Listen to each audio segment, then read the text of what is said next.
Hi everyone, are you looking for the summary of the story My Old Home by Lu Chun? If so, you are in the right video. Please watch the video thoroughly to get the complete summary and explanation. And don't forget to subscribe to our channel as it will really help us and encourage us to create some better content in the days to come. So let's get started with the introduction of the author.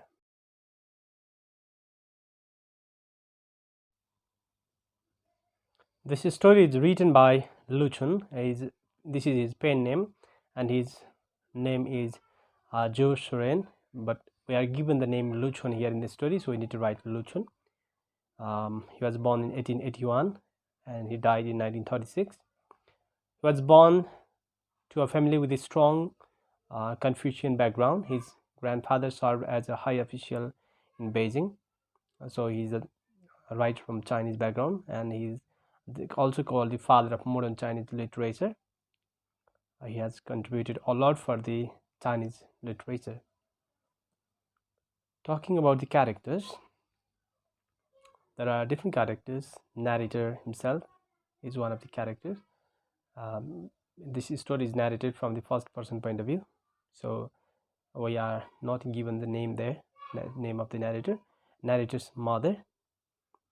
And Honger is 8-year-old nephew of the narrator. Aruntu, childhood friend of the narrator. And second sister Wang.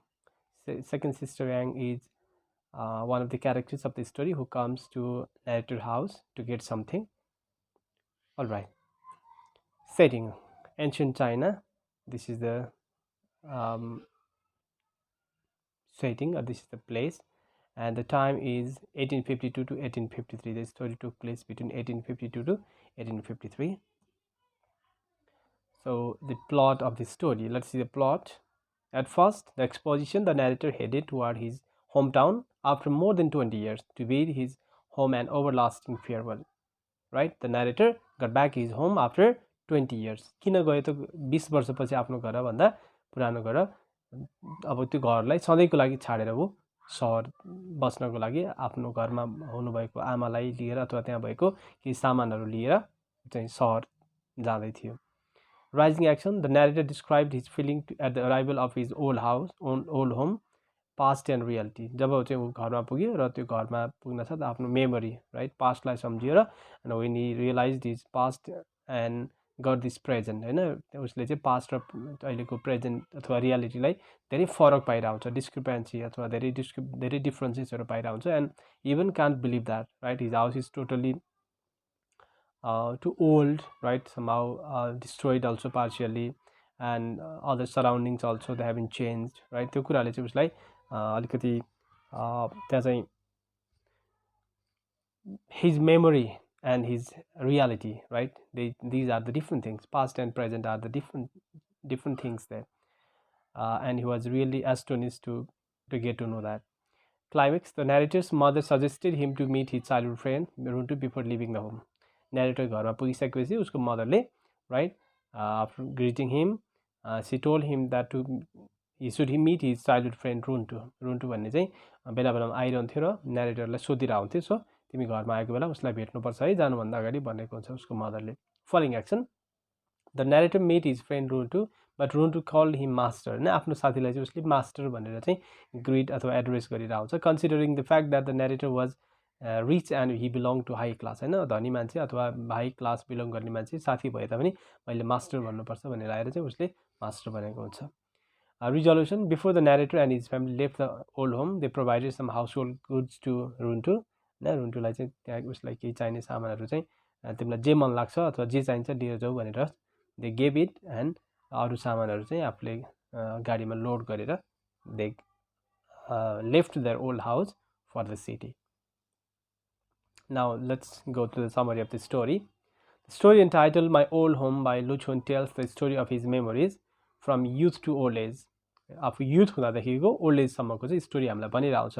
And the hostility means conflict of the delusions created when memory challenge realities भनेको उसलाई चाहिँ त्यो भ्रम जस्तो लागिरहेको हुन्छ. Illusion अथवा delusion created when memory challenge reality. Memory ले चाहिँ रियालिटीलाई च्यालेन्ज गरेर आउँछ होइन यस्तो थियो यो कसरी भयो भन्ने कुराहरू changes right so the narrative was away from home for so many years means almost more than for more than 20 years and images of glamour beauty and respectability framed his childhood त्यो त्यहाँ चाहिँ एकदम चाइल्डहुडमा चाहिँ right रुन्टु र narrator चाहिँ सँगै खेल्थे and there was mutual respect also and but now that respect is not mutual होइन त्यो चाहिँ त्यो रेस्पेक्ट त्यो फ्रेन्डहुड चाहिँ त्यो म्युचुअल छैन that's only one sided it means त्यहाँ चाहिँ ब्यारियर अहिले चाहिँ अब त्यो पोजिसनले गर्दा पावरले गर्दा त्यहाँ ब्यारियर क्रिएट गरेको कुरा थाहा पाउँछौँ weakening his memories when he arrive at his home his memories force to come to terms with the truth thereby shocking his prior conceptions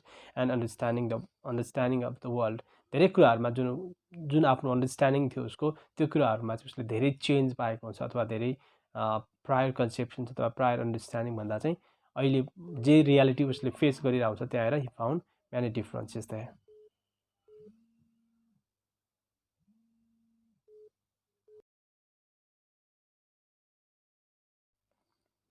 So the narrator declared himself that, oh, surely this was not the old home and I had remembered for the past 20 years. It means उसले 20 वर्षसम्म चाहिँ त्यो घर जुन मेरो घर old home हो भन्ने सम्झिरहेको थियो but that was not his old home means the house has that home was totally change as he stood in front of an old broken down home means that was destroyed home was having been worn down by weather and inhabitants alike.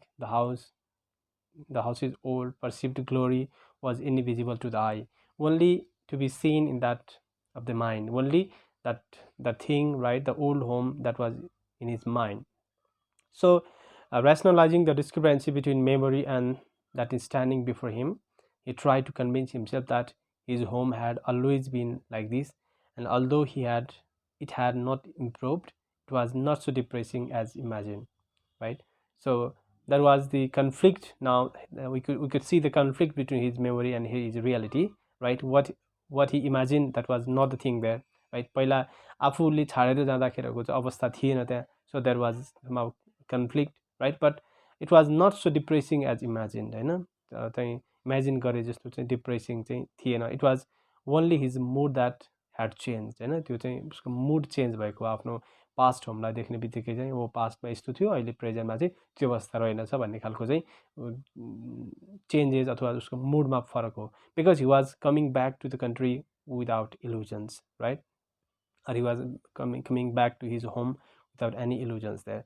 Despite his rationalization, it was clear that his memories, they had deceived him, right? Memory deceived garyo, dhoka diyo, because he used to think that he would be happy when he get home. Having transformed his past home into a grand building, it had never been only to be worn down for re-evaluation along with his other assumed childhood memories that had been built into the magnificent illusions, right? So उसलाई चाहिँ यो अहिले देखिरहेको चाहिँ reality चाहिँ त्यो चाहिँ illusion हो, एउटा भ्रम हो जस्तो लागेर हुन्छ. चलो next. After recovering from the सक.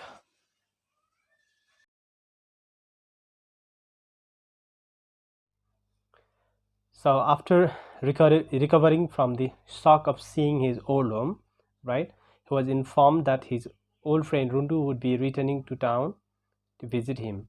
So over 30 years had passed since the narrator had last seen his friend Rundu, and at the first memories were scarce.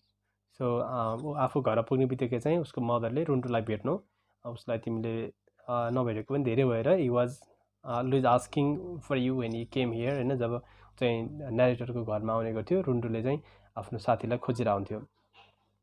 After passing a moment, a strange picture suddenly flashed into his mind. Stories ripe from passing of time filled the narrator's mind. So as soon as his mother told him, narratorको मदरले चाहिँ रुन्टुको बारेमा केही कुरा भन्ने बित्तिकै he came to his flashback, होइन? फ्ल्यासब्याकमा गएर पास्टको कुराहरू सम्झिरहेको हुन्छ.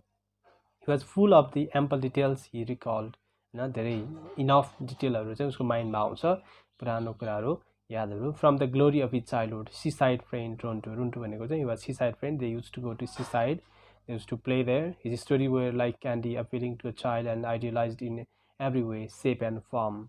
They were just like candy, means they were so sweet, they were appealing. The narrator could no longer wait to reacquaint or remember himself with Runtu. उसले चाहिँ आफ्नो साथीको बारेमा त्यो कुराहरू नसम्झिकन बस्न सक्दैन थियो. So he wanted to hear more of the seaside glamour. Upon his long-awaited arrival, the narrator was flustered from anticipation. So meanwhile there, Runtu stood, mixed joy and sadness showing on his face. So when Runtu was there was mixed joy, there was mixed emotion or responses. There were both sadness and joy. Might be sadness, he saw his old friend. It's a joy because he saw his old friend, and sadness because of poverty. This friend Runtu, the friend of narrator, he was somehow poor and he had many children also. त्यसले गर्दा चाहिँ उसमा sadness देखिएको हुन सक्छ on his face. His lips moved but he didn't utter a sound. Finally, assuming a respectful attitude, he clearly said master. Narrator लाई चाहिँ उसले master भनेर बोलाएको हुन्छ, and that made the narrator feel surprised, right? The narrator's memories had deceived him once again. फेरि पनि उसको मेमोरीले उसलाई धोका दियो, because his childhood friend is calling him master, not friend, not calling him by his name, हैन. मेरो आफ्नो साथीले पनि मलाई master भन्दैछ भने चाहिँ, so the memory, they have deceived me, the narrator thought that. This made him ask many questions to himself. Had Runtu not been his friends? Had they not played together and share stories with one another? हैन, रुन्टु मेरो साथी थिएन हैन, हामीले सँगै खेलेको होइन, त्यो खालको कुराहरू चाहिँ उसको माइन्डमा खेलिरहेको हुन्छ. As a child, the narrator was unable to understand class differentiation. हैन, narratorलाई चाहिँ आफू child हुँदा चाहिँ class differentiation अथवा poor class अथवा rich class, high class, low class, त्यो कुराहरू चाहिँ as a child nobody knows that, हैन. As the narrator, he had no idea about that. He remembered, due to his childhood innocence, that his time with Runtu was that of mutual friendship, हैन. त्यो इग्नोरेन्सले गर्दा, त्यो इनोसेन्सले गर्दा चाहिँ जे भए पनि उनीहरूको क्लास डिफ्रेन्सिएसन भयो भने रुन्टु र न्यारेटर चाहिँ एउटा एकदम म्युचुअल फ्रेन्ड थिए. This memory grew until he reached perfect standard, हैन. जब आफ्नो लाइफको पर्फेक्ट स्ट्यान्डर्ड मिट गरेन त्यो बेलासम्म चाहिँ, राइट, उनीहरूको चाहिँ फ्रेन्डसिप चाहिँ राम्रो थियो. That friendship had been perfect, he had believed, हैन, हाम्रो फ्रेन्डसिप राम्रो थियो भन्ने कुराहरू उसले सम्झिरहेको हुन्छ. The narrator's childhood was devastated. होइन, अब उसले के पायो त, मेरो चाइल्डहुड चाहिँ बर्बाद भयो, अब अहिले आएर चाहिँ यो मेमोरी चाहिँ बर्बाद भयो. His house was not as it had seemed, होइन, घर पनि जस्तो थियो त्यस्तो छैन, फ्रेन्डसिप पनि जस्तो थियो त्यस्तो छैन. So the memories, they are totally devastated. Runtu had not even been his equal, living a glorified seaside life, होइन. रुन्टु पनि अहिले पहिला जस्तो छैन. Memory had deceive the narrator, blurring truth, ignoring class boundaries. त्यहाँ चाहिँ क्लास बााउन्ड्रिजले गर्दा उनीहरूको फ्रेन्डसिपमा चाहिँ दरार आइदिन्छ, प्रब्लम आइदिन्छ, अब्स्ट्याकल देखिन्छ. Forgetting the power money possessed, होइन, मनीको पावरले गर्दा त्यो चाहिँ एउटा क्लास डिफ्रेन्सिएसन, होइन, high class, low class, right.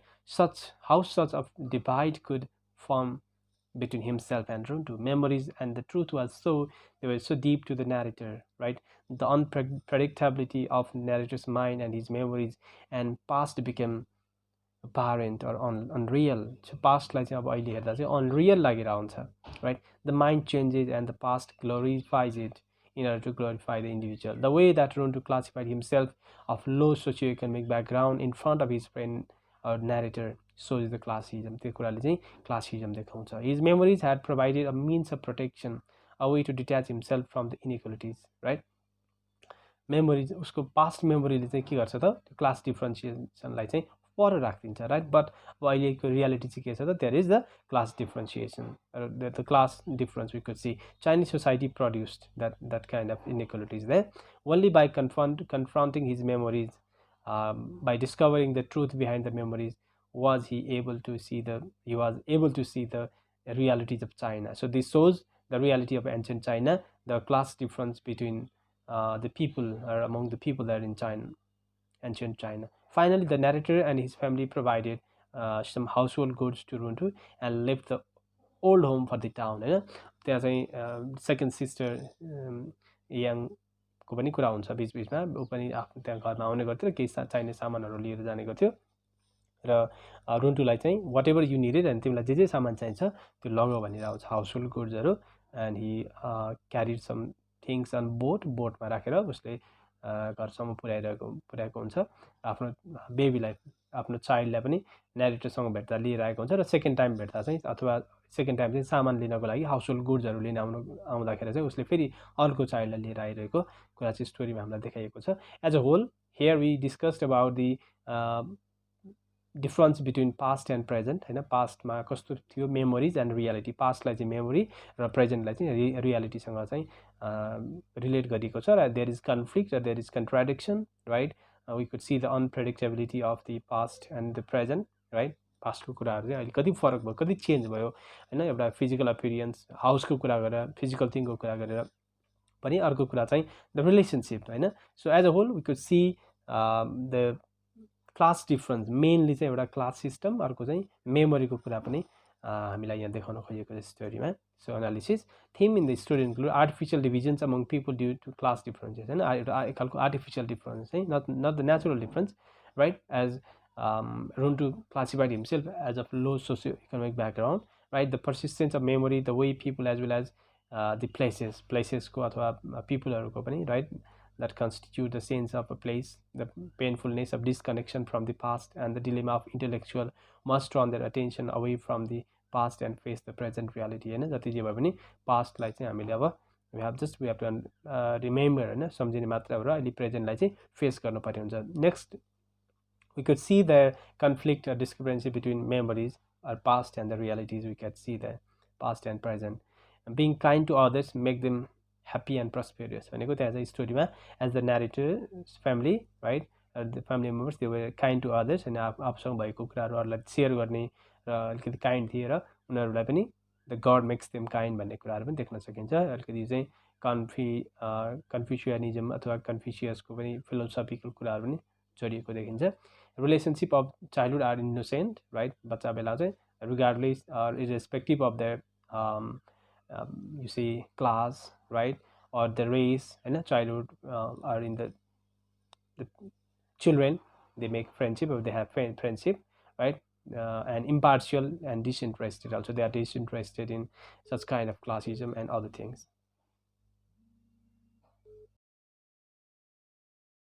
All right, the themes we have here: memories, past, present, right?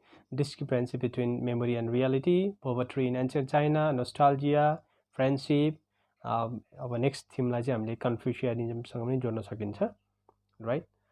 So in this way, we have come to the end of this story. And for the question answers, please watch our next video. We'll upload the exercises of this text of this story in our next video. So how did you like the video? Please write your response in the comment section so that it will encourage us in creating some better content in the days to come. And if you like this video and want to watch such videos, please of course subscribe to our channel Teach Nepal and press the notification bell icon to get notified about our videos automatically. Thank you so much for watching the video. Stay safe and healthy. We'll meet in the next video.